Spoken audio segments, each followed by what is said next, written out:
Hi friends, आज हम लोग मैथमेटिक्स के एक महत्वपूर्ण भाग बुडमास के बारे में पढ़ने जा रहे हैं। ठीक है, देखिए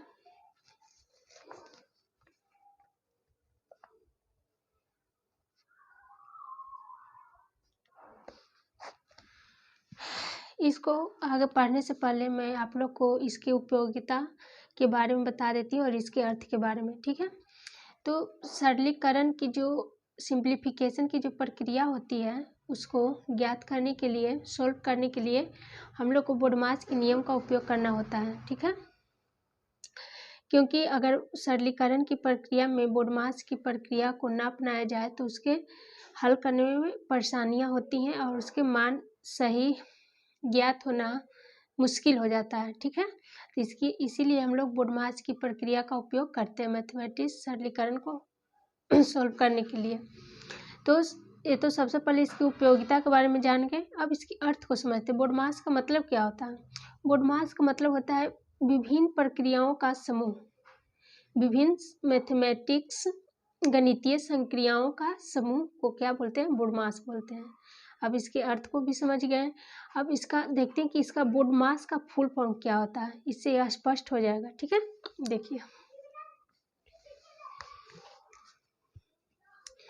देखिए बुडमास के प्रत्येक वर्ड का एक मतलब है। बी का मतलब होता है ब्रैकेट, ठीक है, और ओ का मतलब होता है ऑफ, इस मतलब का, ब्रैकेट मीन्स कॉस्ट। ठीक है, डी का मतलब होता है डिवाइड, डिवाइड मीन्स भाग, इसका सिंबल ये हो गया। ठीक है, अब देखिए M4 होता है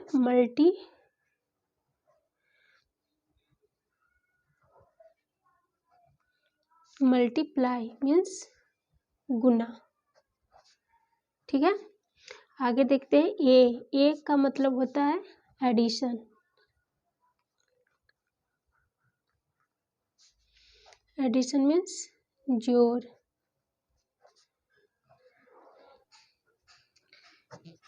तो बुडमास के प्रत्येक वर्ड का एक अर्थ होता है, एक मतलब होता है, अर्थात इन्हीं संक्रियाओं के जो सम्मिलित रूप होता है इसी को क्या बोला जाता है? बुडमास बोला जाता है। ठीक है, एक से अधिक संक्रियाओं का समूह। तो B4 हो गया, बी से ब्रैकेट हो गया, ओ का ऑफ हो गया, ओ से ऑफ मतलब का, डी से डिवाइड भाग, एम से मल्टीप्लाई गुना, ए से एडिशन जोड़, एस से सब्ट्रैक्शन घटाव। ठीक है, अब देखिए तो ब्रैकेट कई प्रकार के होते हैं। एक होता है लाइन कोष्टक, लाइन ब्रैकेट जिसे बार ब्रैकेट भी कहते हैं। एक होता है छोटी कोष्ट, इसे लाइन कोष्ट कहते हैं, इसको लाइन कोष्ट कहते हैं, इसको या हिंदी में इसको रेखा कोष्ट कहते हैं, इसे छोटी कोष्ट कहते हैं। एक होता है मंझोली कोष्ट और एक होता है बड़ी कोष्ट। ठीक है, इसे इंग्लिश में बार ब्रैकेट कहते हैं, इसे स्मॉल ब्रैकेट कहते हैं, इसे कर्ली ब्रैकेट कहते हैं, इसे बिग ब्रैकेट कहते हैं। ठीक है, ऑफ मीन्स होता है का की क्रिया, डिवाइड मीन्स भाग, सिंबल दिया हुआ है, मल्टीप्लाई गुना, जोड़ घटाव। ठीक है, तो हम लोग सबसे पहले जान गए कि बुडमास की प्रक्रिया का कहाँ पे उपयोग होता है और क्यों होता है, इसका बुडमास का जो फुल फॉर्म क्या है वो भी हम लोग जान गए। ठीक है, तब इसके क्वेश्चन को हल करके हम लोग देखते हैं। देखिए हम लोग एक क्वेश्चन लेते हैं, जैसे लिख रहे हैं, कोई भी क्वेश्चन लिख सकते हैं। एक क्वेश्चन लिख रहे हैं यहाँ पर 9 प्लस बड़ी ब्रैकेट है प्लस 8 माइनस 2 4 गुने 3 माइनस 8 प्लस 8 गुने 4 भाग 4 भाग 2, इस पे रेखा कोष्ट है। ठीक है, मंझली कोष्ट और ये बड़ी कोष्ट, यही क्वेश्चन है। इसको हल करके हम लोग देखते हैं कैसे बोडमास का उपयोग होता है, बोडमास के नियमों का। तो सबसे पहले बार कोष्ट आता है। इसका अर्थ क्या हुआ? बोडमास का एक क्रम भी बता रहा है अपना, ये तो फुल फॉर्म हो गया, इसका क्रम भी यही है, ठीक है। बोडमास की प्रक्रिया को हल करने के लिए इसका क्रम भी इसी में छिपा हुआ है। मतलब सबसे पहले ब्रैकेट की क्रिया होगी, उसके बाद का क्रिया होगा, फिर डिवाइड का क्रिया होगा, फिर मल्टीप्लाई का होगा, फिर एडिशन, फिर सब्ट्रैक्शन, ठीक है। देखिए इस प्रकार से क्रियाएं आगे बढ़ती है, ये दिशा बता रहा है, ठीक है। तो हमें सबसे पहले किसका क्रिया करना है? ब्रैकेट का। अब ब्रैकेट में भी सबसे पहले किस ब्रैकेट का?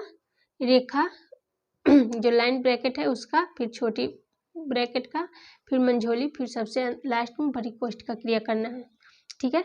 और जब बोडमास की प्रक्रिया करते हैं तो जिसका क्वेश्चन में जो भी जिसका क्रिया करना है उसका क्रिया करेंगे और बाकी को जैसा है वैसा लिखते चलेंगे, ठीक है। देखिए तो सबसे पहले तो हमें किसका क्रिया करना होगा? इसमें देखिए बड़ी कोष्ठ भी है, मंझली कोष्ठ भी है, छोटी कोष्ठ भी है और बड़ी कोष्ठ भी है। तो सबसे पहले किसका क्रिया होगा? रेखा कोष्ठ का।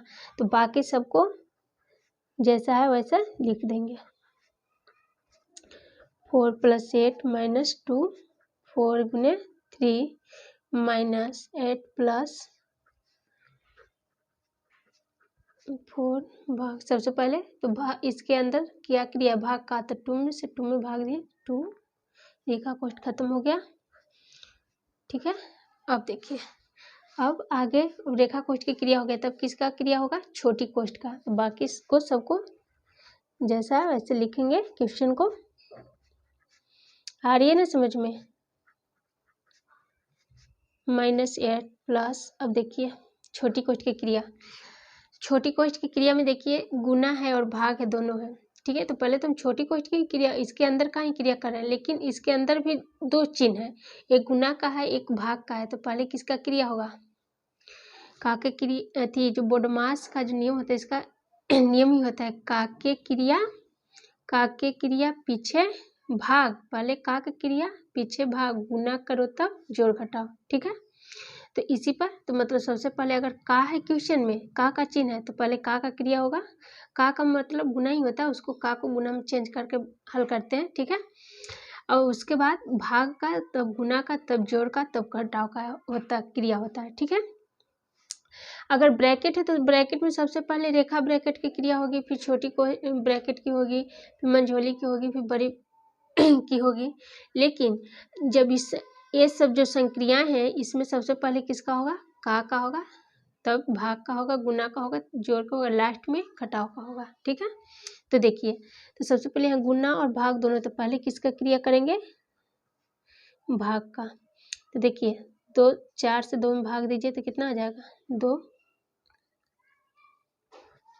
अभी इसका क्रिया पूरा नहीं हुआ है तो आगे लिखेंगे 9 +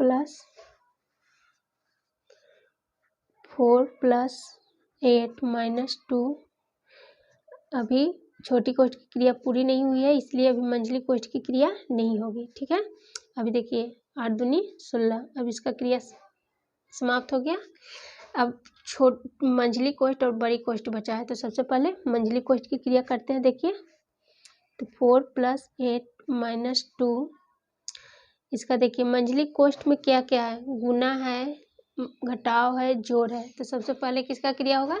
गुना का, ठीक है।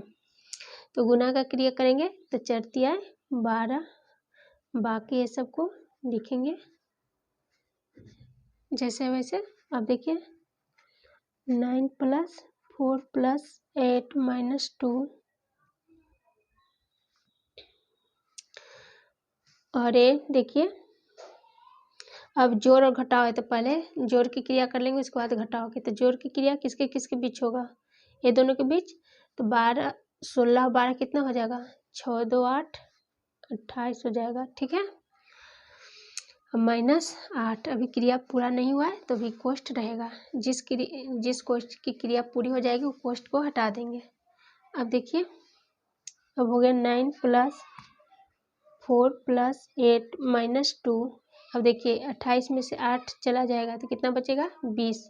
तो अब कोष्ठ हटा देंगे क्योंकि क्रिया पूरा हो गया ना।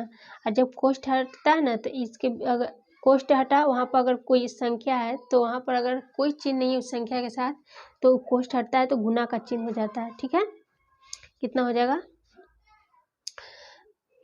20। अब देखिए थोड़ा सा इधर साइड में बता देते हैं आप लोग को। अब देखिए तो हो जाएगा कितना 9 प्लस, ऐसे आप लोग आगे कर सकते हैं लेकिन हम समझाने के लिए यहीं पे बता दे रहे हैं आप लोग को। 4 प्लस 8। अब तो सिर्फ बड़ी कोष्ठ बची ना यहाँ पे, तो बड़ी कोष्ठ में क्रिया देखिए इसमें जोड़ भी है, घटाव भी है, गुना भी है। तो सबसे पहले गुना का क्रिया होगा। ठीक है, ये हो गया 20 दूनी 40। अब जोड़ और घटाव बचा, तो पहले किसका जोड़ का। तो देखिए ये दोनों जुटेगा नहीं तो माइनस वाला है तो घटेगा। तो 8 4 12 माइनस 40 9 प्लस हो जाएगा कितना, ये 40 में से 12 घटाएंगे, 10 में से 2 गया 8, ये बच गया कितना 3 में से गया 2।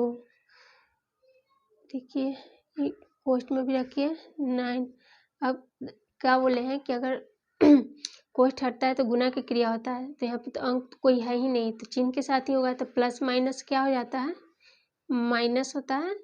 ये हो जाएगा 28। अब जो भी आंसर आता है 28 में से 9 को घटाया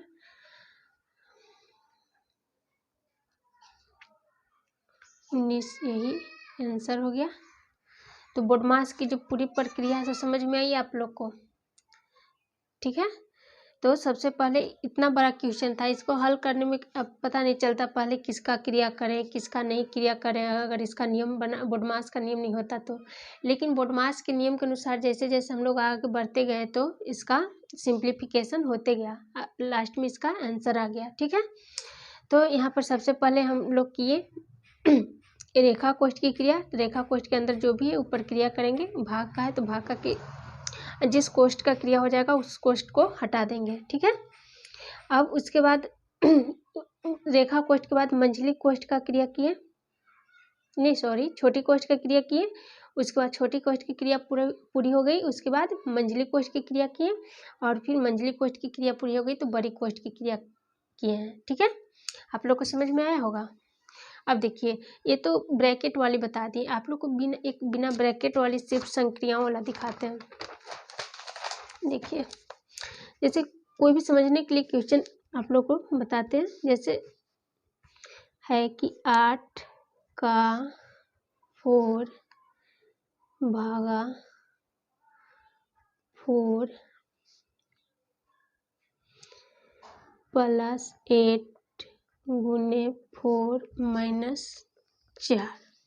ठीक है, तो बोडमास का जो क्वेश्चन है इस रूप में भी हो सकता है जिसमें ब्रैकेट ना हो। तो सबसे पहले इस सिर्फ संक्रियाओं वाला है तो संक्रियाओं में सबसे पहले किसका क्रिया होगा, का है, इसमें भाग है, जोड़ है, गुना है और घटाव है। तो सबसे पहले किसका क्रिया होगा, भाग का, सॉरी का।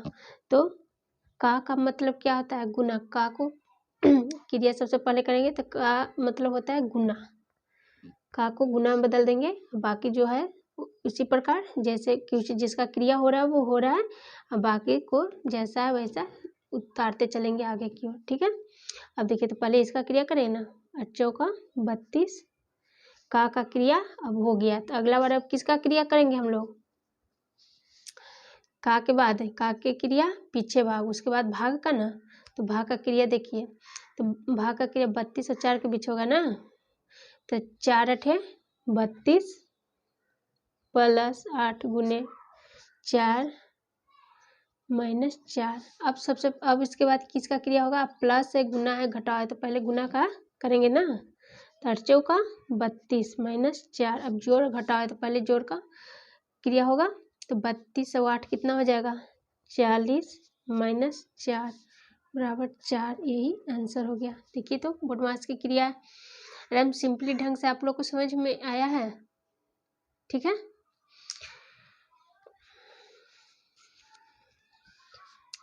इसी प्रकार मैं 2 क्वेश्चन देती हूँ और आप लोग हल कीजिएगा जैसे मैं नियम बताए उसके अनुसार, और जो आंसर आप लोग का आएगा वो कमेंट में बताइएगा।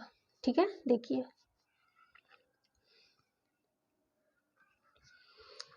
एक ब्रैकेट वाला क्वेश्चन देती हूँ, एक बिना ब्रैकेट वाला।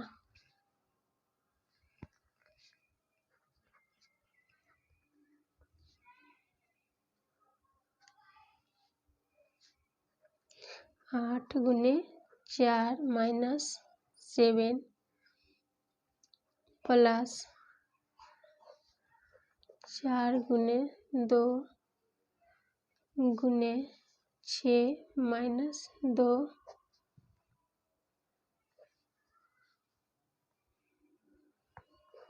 एक ये क्वेश्चन हो गया, एक संक्रियाओं वाला देते हैं।